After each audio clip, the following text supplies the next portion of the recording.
Welcome back to Storytime with Lynn.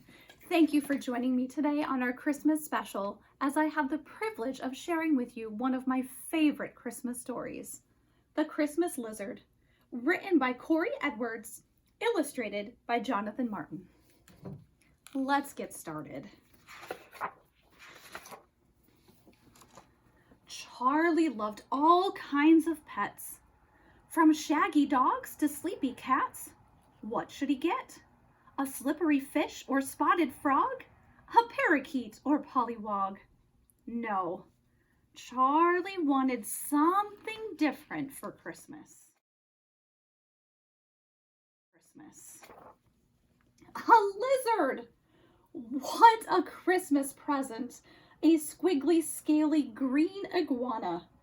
Charlie fed him lettuce, broccoli, and strawberries, and named him Oscar. A year flew by quickly. Oscar learned how to climb in his cage and flick his tongue at bugs. He could even snap his tail like a whip. As winter winds rattled the windows, Oscar noticed a change around the house. Charlie and his mom and dad sang songs. They hung red and green decorations all around the house, even on his cage. What's going on? Oscar wondered. I wish I could find out.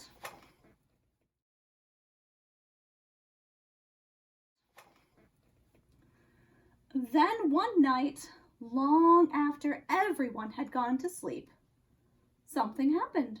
As Oscar paced in his cage, he just couldn't stay put any longer.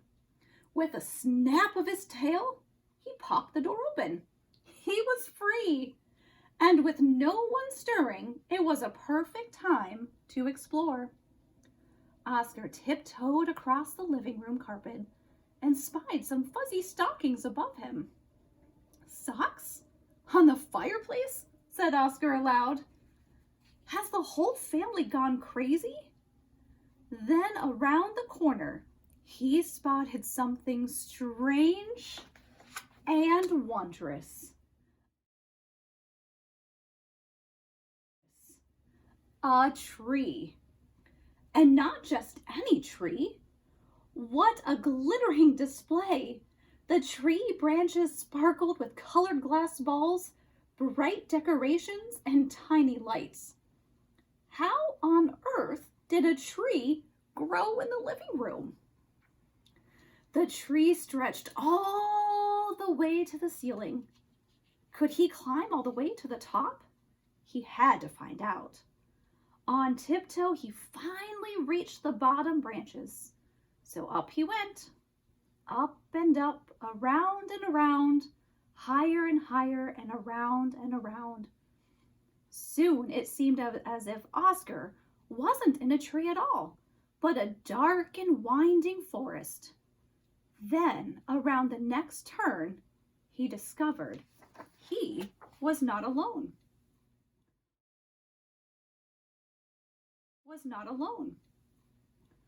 Halt, said a gruff voice. It was the Nutcracker, one of the largest ornaments on the tree. He wore his giant jagged beard with pride and spoke in a Russian accent.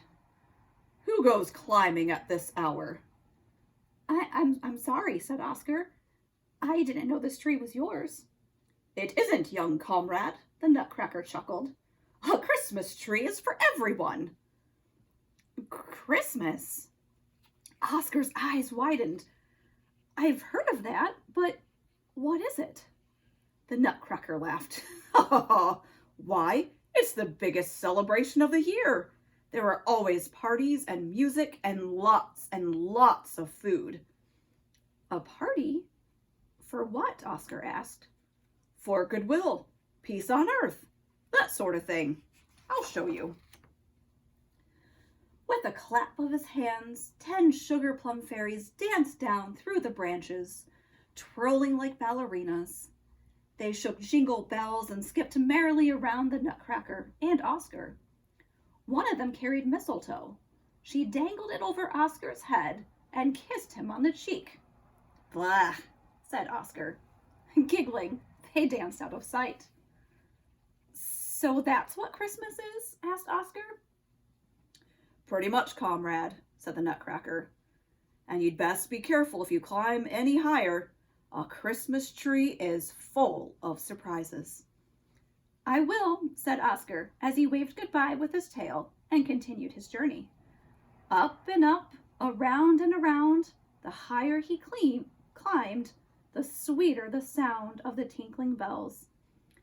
He brushed by candy canes and silvery tinsel, and twinkling lights. I'll show you. With a clap of his hands, 10 sugar plum fairies danced down through the branches, twirling like ballerinas. They shook jingle bells and skipped merrily around the Nutcracker and Oscar. One of them carried mistletoe. She dangled it over Oscar's head and kissed him on the cheek. Blah, said Oscar. Giggling, they danced out of sight. So that's what Christmas is? Asked Oscar. Pretty much, comrade, said the Nutcracker. And you'd best be careful if you climb any higher. A Christmas tree is full of surprises. I will, said Oscar as he waved goodbye with his tail and continued his journey. Up and up, around and around, the higher he climbed, the sweeter the sound of the tinkling bells. He brushed by candy canes and silvery tinsel.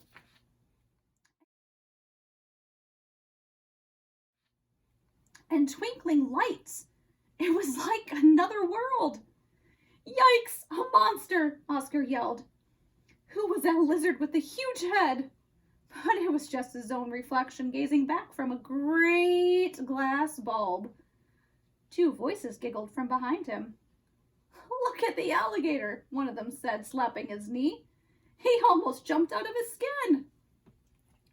Oscar swirled around to stare at the peculiar ornaments laughing at him. 2 little men in brightly colored clothes, one hanging by his coat and the other by his pointy hat. For your information, I am not an alligator. I'm an iguana, he told them. Well, I iguana wish you a Merry Christmas. They exploded into laughter.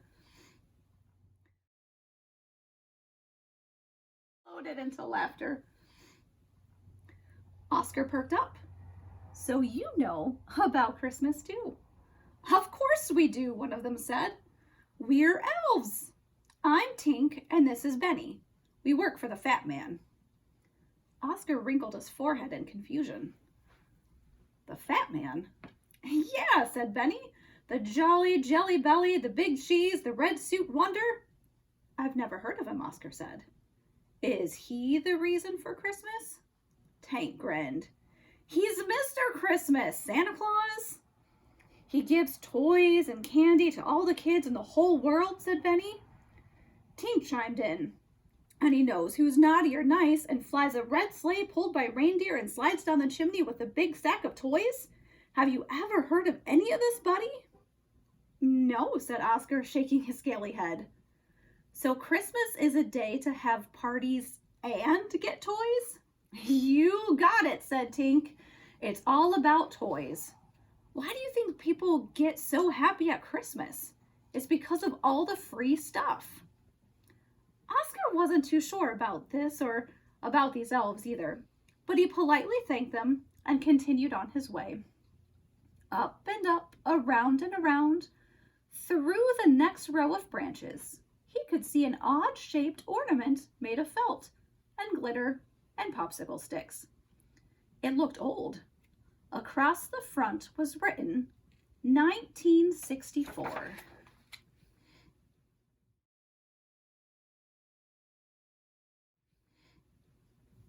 Hello, said Oscar. Hello, replied the shy ornament sweetly. Are you lost? Can I help? Maybe. Say, you don't look like the other ornaments on the tree, observed Oscar. I'm a keepsake, she said proudly.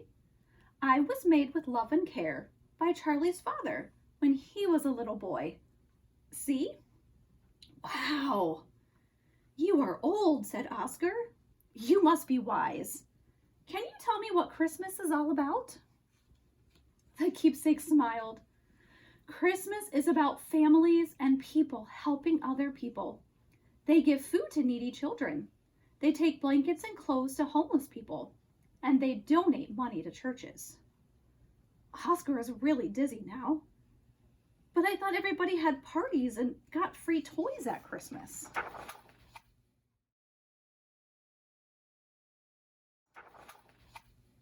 "Oh no," Keepsake replied. "Christmas is a time for being with your family and helping others. I've been around for many years and I've seen the joy that it brings." "That's strange," Oscar thought. "Imagine people who would help others only at Christmas. Why not all the time?" But he kept this to himself and waved goodbye with his tail. "Be careful," Keepsake called after him. "You're very near the top." So up and around he went. "I wonder what lucky ornament sits way up here," Oscar thought. Oscar peered down through the branches. It was like sitting on a mountaintop. For the first time, Oscar could see almost the entire house, the living room, the kitchen, the playroom, and his cage in the corner. It looked so small. Then at the very tip top, Oscar met the most important ornament of all.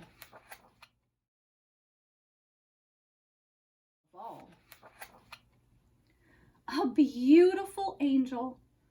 Her porcelain face glowed, and her smile was so bright it almost blinded him. "Wow," Oscar said, suddenly timid. "You are the prettiest thing I've ever seen. No wonder they put you on top." "I'm an angel," she said, "a messenger of God. Angels brought the good news to everyone on the first Christmas." Oscar's face lit up with excitement. "You mean you know the real reason for Christmas?" The angel smiled. "It's all about a baby."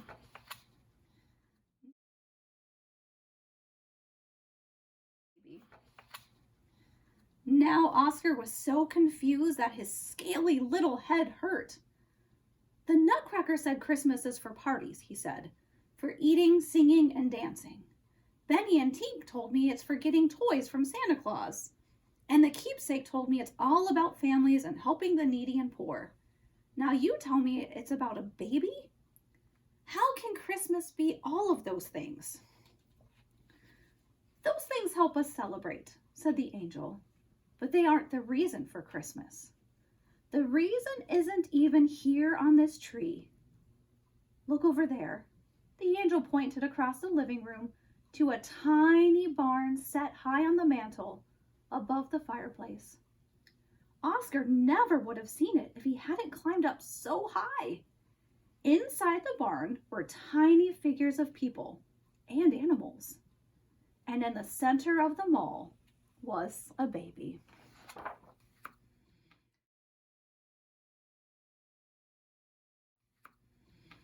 God sent his son from heaven for all of us. The baby's name is Jesus, and he was born in the stable, like that one, long ago. Jesus is the reason for Christmas, Oscar. It's his birthday. "A birthday for baby Jesus?" Oscar exclaimed.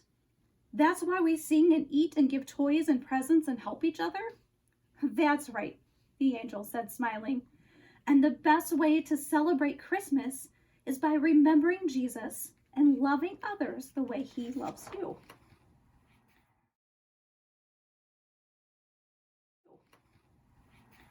"Say, my birthday is around Christmas time," said Oscar.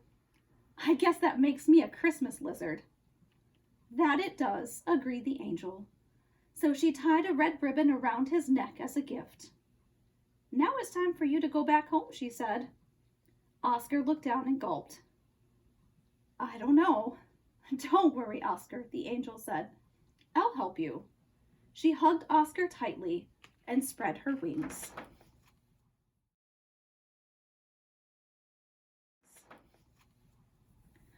Lifting off the treetop, they glided through the air.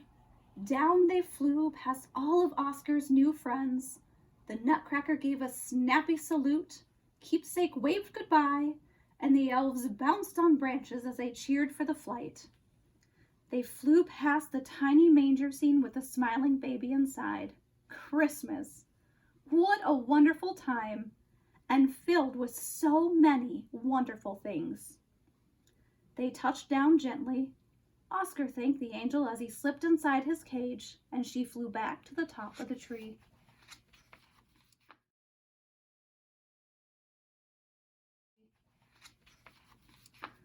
Snuggled safe in his own bed again, Oscar yawned.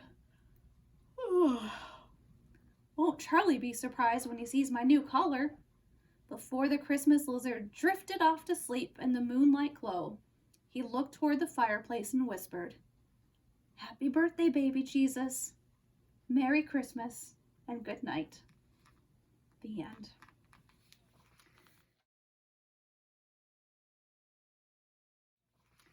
Thank you so much again for joining me today on A Story Time with Lynn, reading The Christmas Lizard by Cory Edwards.